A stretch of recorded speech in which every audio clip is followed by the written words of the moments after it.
that the knowledge, the Pubbhe Nivasanussati Jnana, the knowledge which can see the countless births, the again and again born. Our knowledge, our memories, only for few hours.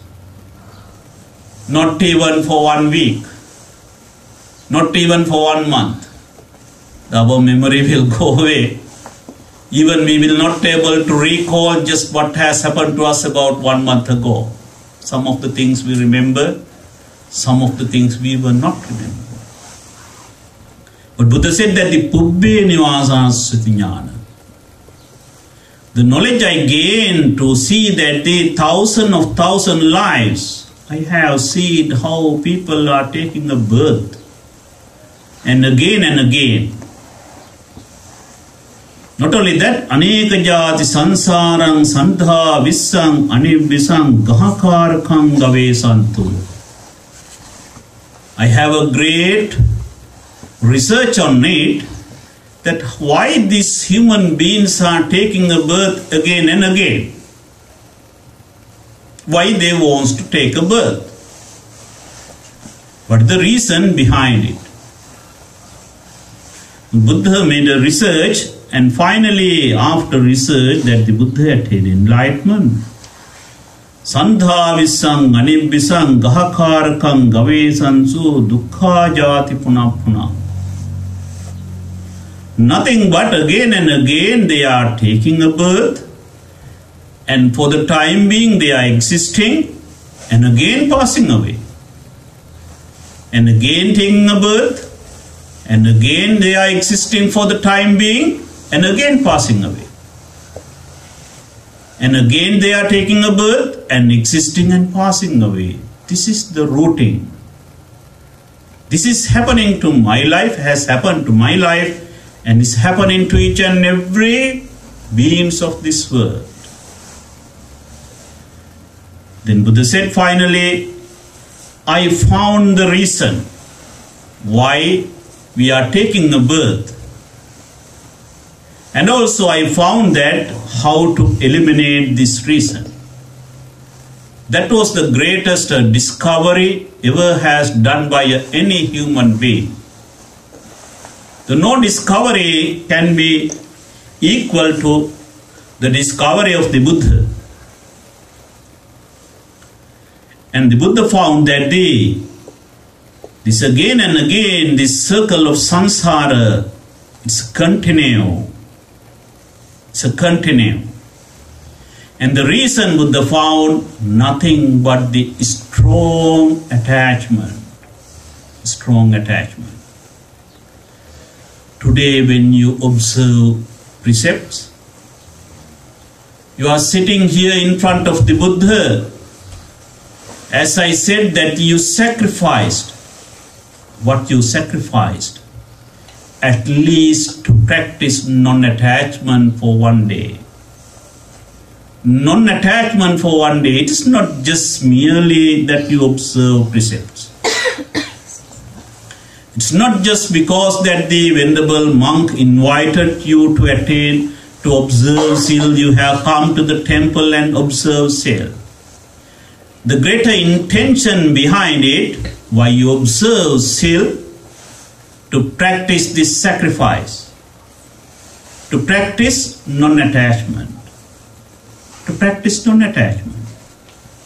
If you are sitting here and if you are observing Sila, still if you are thinking about your home affairs,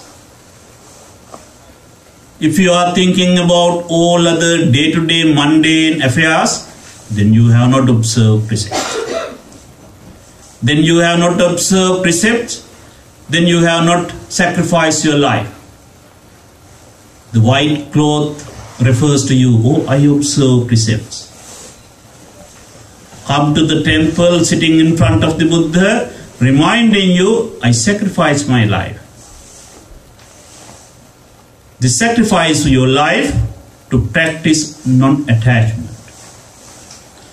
In this world, this is the hardest practice, to practice non-attachment. We were programmed to attach. We were programmed to attach. Entire system of the world is created for attachment. Our each and every organ is for attachment. Our ears, eyes, nose, tongue, body, mind, all is just programmed for the attachment. Our knowledge, whatever we are getting from the external sources, is for the attachment. Our activities in day-to-day life, nothing but for creating and multiplying our attachment. All other activities in entire our life for 365 days for attachment.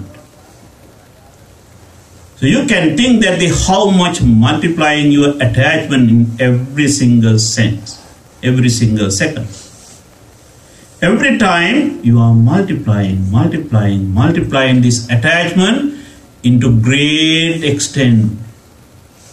Oh, this day, thinking about the Buddha, thinking about the Buddha, thinking about the Buddha's great sacrifice, the thinking about the Buddha's great qualities, we try to practice non-attachment. We try to practice non-attachment. Therefore, when we are celebrating the day, the thrice blessed day, the Vesak day, what message should taken into our life, at least these few hours, how to practice non-attachment. Not to practice attachment while you are here. How to practice non-attachment. The non-attachment of what? The first and foremost thing is the non-attachment to our ego. Non-attachment to our ego. In order to symbolize the practice, the non-attachment to our ego, you all wear the white cloth. That's our equanimity. We don't prefer any other dresses. We all have the white cloth, we all are equal. We don't have any other uniform to decorate our life. And the holiness is there with the white cloth, the purity. And also when we are practicing, we all are sitting on floor. Sitting on floor. Not in the luxuries, beds or cushions or chairs. These all are helping us to reduce our attachment and to practice the non-ego, to reduce our ego. When we folding our hands in front of the Buddha, when we are worshipping the Buddha, we say that please reduce my attachment and to egoness of my mind. So when we look at the teachings of the Buddha, there are major hindrances why we not able to attain enlightenment. There are some major hindrances. Among all the major hindrances, one major one is the ego, our ego. We want to be prominent at all the time. We want to be prominent. I am so and so. I am so educated. I am so wealthier. I am coming from this family. My generation is this.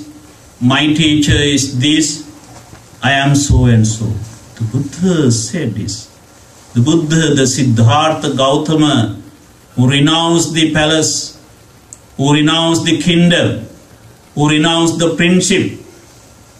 The Buddha would have been the greatest king if he would have been in the Kapilavastu. The first and foremost thing that what he renounced is his ego. He renounced the friendship. He just went to the jungle to practice, to be isolated, unnoticed. No name and no fame.